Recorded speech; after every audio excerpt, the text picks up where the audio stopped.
అలాగే మనం లోకంలోంచి బయటకు వచ్చాం, పరలోక రాజ్య పౌరత్వాన్ని పొందుకున్నాం, జీవగ్రంథంలో పేరు సంపాదించుకున్నాం, ఇక మనకు తిరుగులేదు అనుకోవద్దు. మనం పొందిన రక్షణను దొంగిలించడానికి, మన సొంత రక్షణను పాడు చేయడానికి, దాని నుంచి మనల్ని వెనక్కి మళ్ళించడానికి ఈ లోకములో మనం ఉన్నంత వరకు సాతాను నిరంతరం దాడి చేస్తానే ఉంటాడు. అందుకే నేను మీ యొద్ద ఉన్నప్పుడే కాదు, నేను మీ యొద్ద లేని కాలమందు కూడా మీ సొంత రక్షణను భయముతో వణుకుతో కొనసాగించండి అన్నాడు. Praise the Lord. అంటే పొందిన రక్షణను జాగ్రత్తగా కాపాడుకోవాలి. బాప్తీసం ఏమైంది, నీళ్ళలో మునిగితే వచ్చింది కదా బాప్తీసం రక్షణ, అంత కాకపోతే పోతే మళ్ళీ పొందుదామని అనుకోవడానికి కుదరదు భయ్యా, సోదరుడా సహోదరి, అట్లా కుదరదు.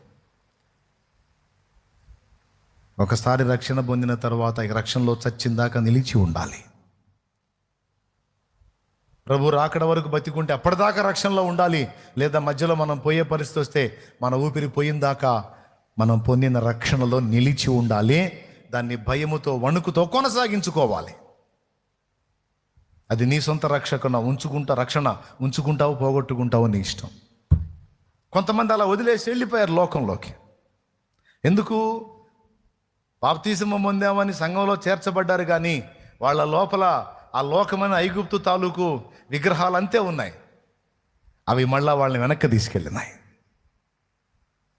కానీ నీవు అలాగూ ఉండకూడదు. రక్షణను భయముతో వణుకుతో కొనసాగించుకోవాలి. రక్షణ విలువైందే, రక్షణ పోగొట్టుకోకూడదు. కానీ కొంతమంది పోగొట్టుకున్నారు. నీగా గతి పట్టకూడదు. పాయింట్ నెంబర్ 1, రక్షణ పొందాం. ఎప్పుడైతే ప్రభువులోకి వచ్చామో రక్షణ పొందాం.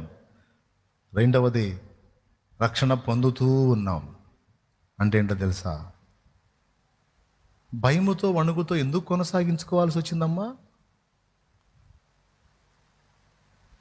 భయముతో వణుకుతో ఎందుకు కొనసాగించుకోవాల్సి వచ్చింది? ఒకసారి చెప్పండి. ఎందుకంటే ఆ రక్షణను దొంగిలించడానికి మన మీద నిరంతరం దాడి జరిగిద్ది కనుక మనకు జాగ్రత్త అవసరమైంది. ఆ దాడి చేసే వాటిల్లో మొట్టమొదటిది మన శరీరమే. బయటదేది కాదు, మన ఓన్ బాడీ, మన శరీరం. అదే దేవునికి ఏ రక్షణ మనకు ఆధారమై ఇచ్చాడో, యేసయ్య ఏ రక్షణకు ఆధారమయ్యాడో ఆయనను విసర్జించి ఆయనకి వ్యతిరేకంగా పాపం చేయడానికి మన దేహమే మనల్ని శోధించిద్ది. దేవుడికి సపోర్ట్ చేయదు ఈ శరీరం, సైతానుగాడికి సపోర్ట్ చేసిద్ది. దేవుడు చెప్పిన వాటిని నెరవేర్చడానికి ఇష్టపడదు, సైతానుగాడు చూపించిన వాటిని నెరవేర్చడానికి ఇష్టపడిద్ది మన శరీరం.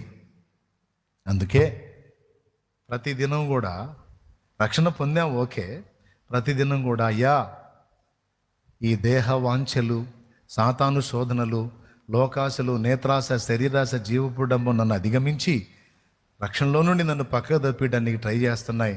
అందుకే ఏ రోజుకు ఆ రోజు నా రక్షణను స్థిరపరచు, నా మీద జయం పొందజూస్తున్న ఈ శరీరేచ్ఛలు, లోకేచ్ఛలు, మానుషేచ్ఛలను అధిగమించి బ్రతికే శక్తి నాకు దయచేయి అంటే ఎవ్రీడే వాటి చేతుల్లో మనం ఎఫెక్ట్ అయ్యి రక్షణ కోల్పోకుండా మన రక్షణను కంటిన్యూ చేస్తూ నిరంతర రక్షణను మనకు అనుగ్రహిస్తున్నాడు దేవుడు.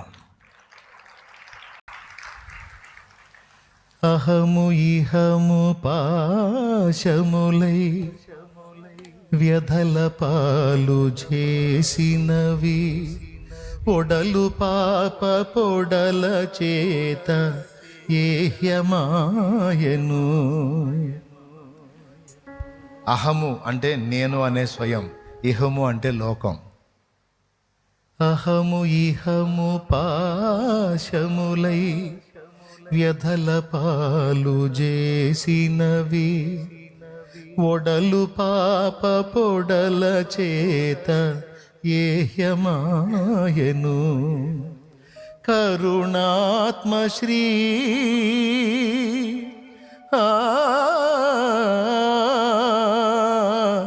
కరుణాత్మశ్రీ ఇతరుణమించి శరణమీయుమా, అనుదినము నీదు ఆశ్రయాన సేదదీచుమా.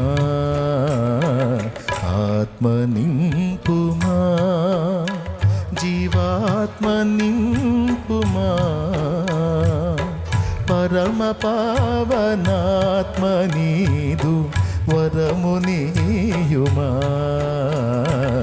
ఆత్మ నింపుమా.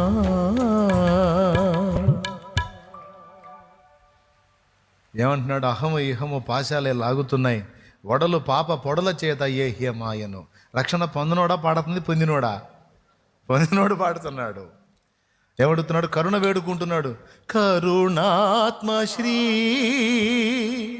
ఈ తరుణమించి, అంటే ఈ సమయం చూసి శరణమీయుమా, తృణమైన బ్రతుకు తూలిపోక జాలి చూపుమా, ఆత్మ నింపుమా. రక్షణ పొందామన్నది నిజం. ప్రతిదినం ఈ సైతానుగాడి నుంచి, ఈ శరీరేచ్ఛల నుంచి, నేత్రాశ నుంచి, జీవపడము నుంచి దేవుని చేత రక్షింపబడుతూ ఉన్నామన్నది నిజం. అలా పడుతూ ఉండకపోతే ఈరోజు ఇక్కడ కూర్చోవు, నువ్వు పోయి ఆ లోకంలో బడి కొట్టుకుంటూ ఉండేవాడి పాపంలో. కానీ ఏ లోకము ఇతరులను శోధించి లాక్కుపోయిందో అదే లోకం నిన్ను కూడా టచ్ చేసి గెలవలేకపోతుంది. ఈరోజుకి లోకమే ఓడిపోతుంది, నువ్వు గెలుస్తానేమన్నా. కారణం, ఆయన తన ప్రజలను వారి పాపముల నుండి విడిపించును, రక్షించును.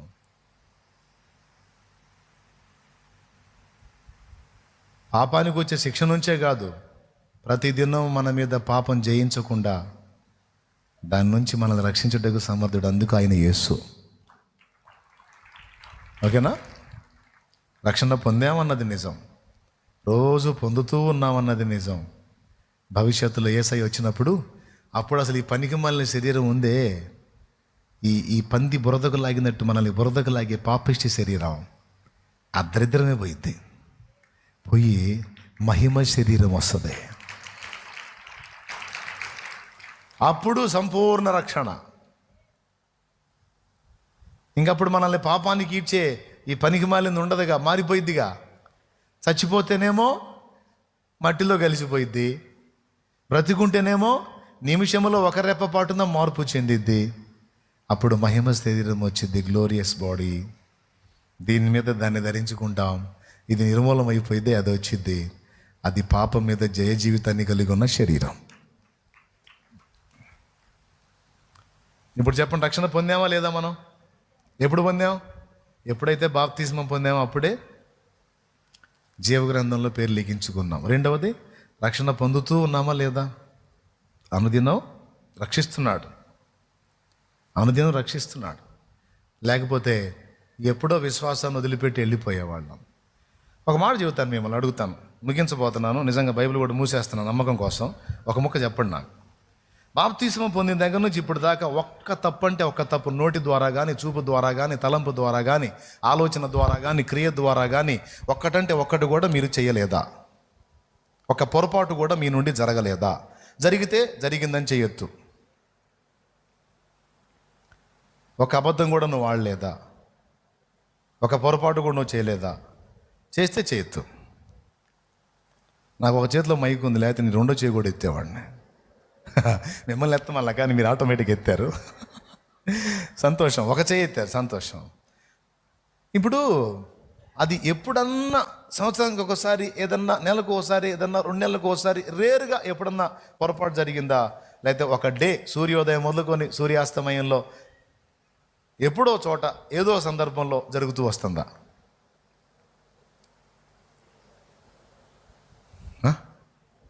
కొన్నిసార్లు చిన్న చిన్నవి, కొన్నిసార్లు పెద్ద పెద్దవి. అయ్యా, అలా నీ నుండి స్పష్టంగా తప్పు జరిగిందని నీకు అర్థమైనప్పుడు నీ మనసుకు నీకు ఇలాంటి ఆలోచన కలుగుతుందా లేదా? నేను దేవుడిని నమ్ముకున్నాను, రక్షణ పొందాను, కానీ దేవుడు ఆశించినంత పరిశుద్ధత, పరిపూర్ణత, ఆ నీతి ప్రవర్తన, ఆ సత్య ప్రవర్తన నా దగ్గర లేదు. నేనేదో నమ్ముకున్నాను కానీ నా వేషధారణ బతుకులాగుంది, నేను దేవునికి తగిన దాన్ని కాదు, తగినోడిని కాదు అని అనిపించిందా లేదా? అనిపిస్తే మళ్ళీ చేయెత్తాల్సిందే. వీళ్ళ సంగతి చూద్దాం. దేవునికి స్తోత్రం కలుగును గాక. హల్లెలూయా. దైవజనులు కూడా చేయెత్తారు, వాళ్ళకు కూడా అనిపించింది. రైట్, అందరికీ అనిపించింది కదా. అంతేకాదు, నీ దగ్గరికి ఒక పర్సనే వచ్చి మాట్లాడినట్టు నీ ప్రార్థన వినడు, నువ్వు తగవు, నువ్వు వేషధారివి, చేస్తానే ఆదివారం పోయి ముసుగేసుకొని బలలో చేస్తున్నావు, నీ అంత వేషధారి ఇంకొకళ్ళు ఉన్నారా, నీ అంత నీచురాలు ఇంకొకటి ఉందా, నీ అంత నీచుడు ఇంకొకడు ఉన్నాడా, కపటివి నువ్వు, మోసగాడివి నువ్వు, అటు దేవుణ్ణి మోసం చేస్తున్నావు, ఇటు జనాన్ని మోసం చేస్తున్నావు, పెద్ద సోమాస్టర్ నువ్వు, ఆహా మహానటుడి రాను రే రే అని నీకు నువ్వే అనుకుంటున్నావు లేదా? అనుకోవట్లేదా? నీకు నువ్వు పాస్టర్లకైతే ఇంకా సోదరణ, అబ్బాబ్బా అరే నువ్వు ఇంకా బోధ కూడా చేస్తున్నావు, నువ్వు ఎదురవుతున్నాయి ఆ శోధనలు, చిన్నయ్యో పెద్ద ఏదో ఒకటి ఎఫెక్ట్ అవుతుంది. మరి నాకు తెలీదు, ఇది 1 రోజు 2 రోజులు కాదు, రక్షణ పొంది సంవత్సరాలు అయితే సంవత్సరాలుగా ఈ శోధనలు ఎదుర్కొంటానే ఉండి అసలు మళ్ళీ ఎలా విశ్వాసంలో నిలబడ్డావు నువ్వు? అసలు అడ్రస్ లేకుండా పోవాలి కదా నువ్వు. ఆ మొదటి 4-5 నెలల్లో 6 నెలల్లోనే నువ్వు వెళ్ళిపోవాలి కదా. నువ్వు మొదటిసారి తేడా పడ్డప్పుడే అమ్మో దేవుడు ఎక్కడ, నేనెక్కడ, నేను ఇంత చెడ్డ మనిషిని, నేను అబ్బే నేను అసలు ఇంకా మారలేదు, నేను పనికిరాని దేవుడు కానీ ఎప్పుడో విసర్జించి నువ్వు వెళ్ళిపోవాల్సి ఉంది కదా లోకంలోకి. ఇక ప్రభువులో పనికిరాను, లోకమే కరెక్టు, ఏం చేద్దాం, ఇది ఎటు దక్కదు, అదన్నా పొందుకుందామని అందులో కలవాల్సింది నువ్వు. ఈ పడతాలు లెగుస్తానే లోకంలోకి పడకుండా చెడకుండా క్రీస్తు పాదాలే పట్టుకొని ఈ రోజుకి నువ్వు ఆయన పాద సన్నిధిలోనే ఉన్నావంటే అది ఎవరి శక్తో తెలుసా?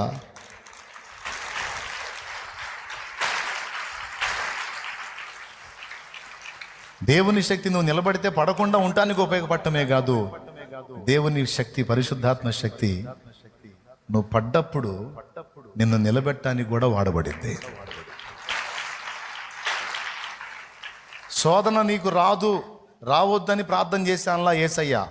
లూకాసు వార్త 22లో ఇంటికి పోయి చదవండి, అయిపోయింది టైము, మీకు కూడా నడుములు లాగుతుంటాయి కదా, కాబట్టి ఈ శోధన ఏమో కానీ అదొక శోధన అయింది, అందుకని చెబుతున్నాను నేను. లూకా 22లో సీమోను సాతాను మిమ్మును పట్టి గోధుమలను జల్లించుటకు కోరుకొనేను కానీ నీ నమ్మిక తప్పిపోకుండానట్లు నేను నీ కొరకు వేడుకున్నానంటే అర్థం ఏంటి? అసలు నాకు అర్థం కాదు. అసలు శోధనే నీకు రావద్దని కోరుకున్నానంటే బాగుండేదిగా, అట్ట కోరొచ్చుగా యేసయ్య. అట్లా కుదరద్దు. వాడికి అప్పచెబుతాడు, వాడు జల్లిస్తూ ఉంటాడు, ఆ జల్లింపులో నువ్వు తేడాపడి దొరికిపోతావు, దొరికినప్పుడు ముసుకేసుకొని కూర్చుంటావు, నేను పనికిరాను, ఇంకా అనవసరం, నా పోటీది చర్చికి పోవటం కూడా అనవసరం, ఇంత చండాలు పోండి, నేను ఇంత చండాలు దంచి ఎందుకు పోయి ఆయన పేరు బదనాం చేయటం, దేవుని పేరు అవమానం చేయటం, అదా నేను పనికిరాను. పక్కవాళ్ళు ఎవరున్నాడు, ఏందైనా రావా అంటే నేను రాలేమో, ఎందుకు రావు, ఎందుకని ఏసై ఏం చేయలేదని, కాదు ఏసై గొప్పోడే, నేనే చెడిపోయినోడిని, నేను రాలే.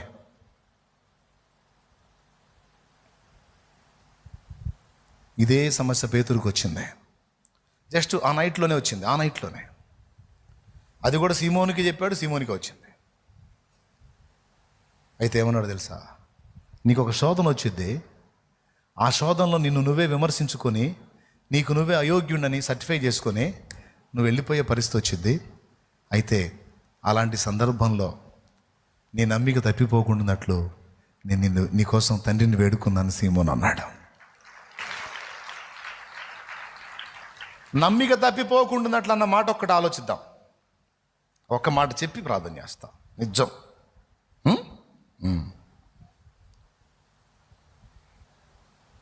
నమ్మిక తప్పిపోకుండా ఉండేటట్టు వేడుకోవటం ఏంటి? నీ నమ్మిక తప్పిపోకుండానట్లు నేను నీకోసం వేడుకున్నాను అన్నాడు. మరి యేసయ్య ప్రార్థన వినలేదా? నమ్మిక తప్పిపోయాడు కదా. ఇప్పుడు సాతాను మిమ్మును పట్టి గోధుమలను జల్లించుటకు కోరుకొనేను, నీ నమ్మిక తప్పిపోకుండానట్లు నేను నీ కొరకు వేడుకుంటుని అంటే అందరూ పారిపోయినా సీమోన్ పారిపోకూడదు, అందరు అపనమ్మకస్తులైనా సీమోన్ నమ్మకంగా ఉండాలి. కానీ అందరి సంగతి ఏమో కానీ ఇతనే తేడా. 1కి 3 సార్లు అబద్ధం ఆడాడుగా. ఆ యేసు ఎవరో నాకు తెలియదు, నేను ఆయన ఎరగను, నాకేం సంబంధం, నువ్వు ఆ యేసు శిష్యుల్లో ఒకడు అంటారు ఏంది, ప్రతి ఒక్కళ్ళే నీ మాట, నేనే కానీ యేసు శిష్యుడిని అయితే నేను ఎట్టబోవాలని శాపాలు కూడా పెట్టుకున్నాడు. మూడోసారి మనకు తెలీదు. ఇప్పుడు చెప్పండి, పేతురు నమ్మిక నిలిచిందా, ఉష్పటాకైందా? మరి యేసయ్య ప్రార్థన ఏమైంది? నీ నమ్మిక తప్పిపోకుండా ఉన్నట్లు నేను నీ కొరకు వేడుకున్నాను అన్నాడే.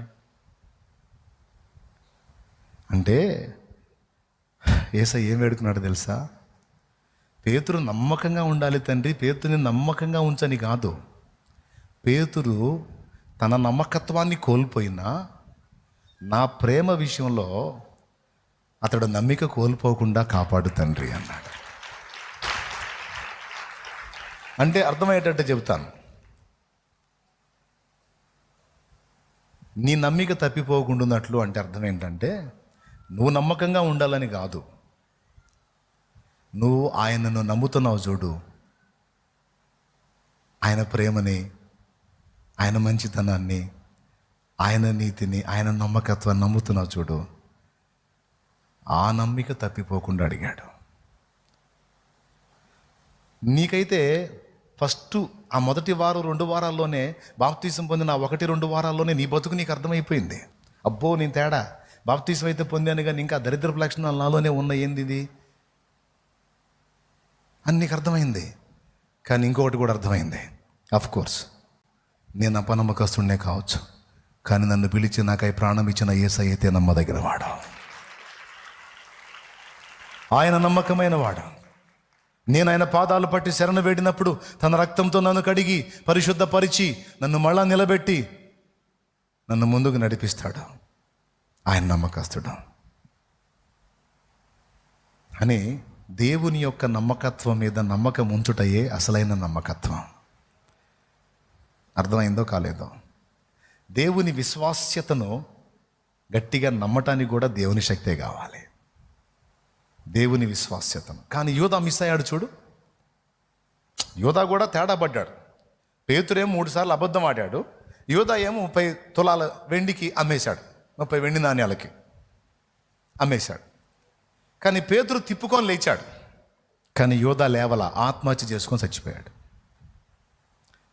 అంటే ప్రభువుని నమ్మే నమ్మిక విషయంలో పేతురికి కృప దొరికింది, కానీ యోధాకు యేసయ్య ప్రేమను నమ్మే విషయంలో కృప దొరకలా. అందుకే నాశనపుత్రుడు తప్ప ఎవడును నశించలేదన్నాడు యేసయ్య. ఏమన్నా అర్థమైందో లేదో మరి? ఒకడు తిప్పుకున్నాడండి, ఒకడు తిప్పుకోలా.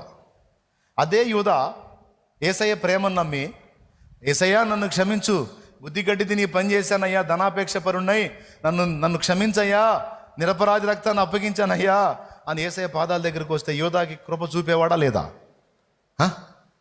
కళ్ళ ముందే పేతురు అబద్ధం ఆడితే పశ్చాత్తాపడితే సరే రా అని చెప్పని చేర్చుకొని సంఘంలో అగ్రనాయకత్వాన్ని ఇచ్చాడే, యోధా కూడా ఇచ్చేవాడు. కానీ యోధా వచ్చాడా?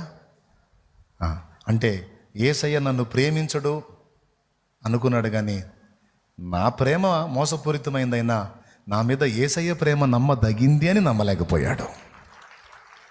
ఇంకా అర్థం కాలేదా? అర్థమైందా?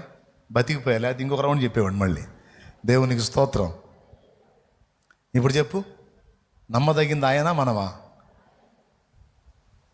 మరి ఆయన నమ్మదగిన వాడని నమ్మకం నీకు కలగాలన్నా కూడా, ఆ స్థిరత్వం నీకు రావాలన్నా కూడా ఆయన శక్తే కావాలి. అందుకే ఎన్నోసార్లు నువ్వు అడుగులు తడబడినా, జారిపడినా, తిరిగి తిప్పుకొని లేచి మళ్ళీ ఆయన పాదాలు పట్టుకున్నావంటే ప్రతిసారి ఆ శోధన నుంచి ఆయనే నిన్ను రక్షిస్తున్నాడు. లేకపోతే ఇస్కరియోతు యోధాలాగా, హుమేనయను అలెగ్జాంద్రులాగా ఎప్పుడో నువ్వు లోకంలో కలిసిపోయేదానివి, రక్షణ ఎప్పుడో పోగొట్టుకునేదానివి. అందుకే బాప్తీసం ద్వారా రక్షించడమే కాదు, అనుదినం పాపపు శోధనలు, నిరాశ, నిస్పృహల నుంచి నేను రక్షిస్తూనే ఉన్నాడు. ఫైనల్గా ఈ బాడీని చేంజ్ చేసి కంప్లీట్గా రక్షిస్తాడు. కాబట్టి ప్రజెంటు మీకు దేవుడు అనుగ్రహించిన రక్షణ భయముతో, వణుకుతో కొనసాగించుకోండి. మీరు ఒకవేళ బలహీనలు అయి ఉండొచ్చు, కానీ దేవుడు బలహీనుడు కాదు. మీరు ఓడిపోతూ ఉండొచ్చు, కానీ దేవుడు ఓడిపోడు. కాబట్టి ఆయనను బట్టి ధైర్యం తెచ్చుకోండి. ఆయనను బట్టి అడుగులు ముందుకు వేయండి. ఆయనను బట్టి బ్రతకాలనుకోండి. ఏ మనుషుని బట్టో ఏ పరిస్థితిని బట్టో చావాలని ఎదురు చూడకండి. కృప మనందరికీ తోడై ఉండును గాక.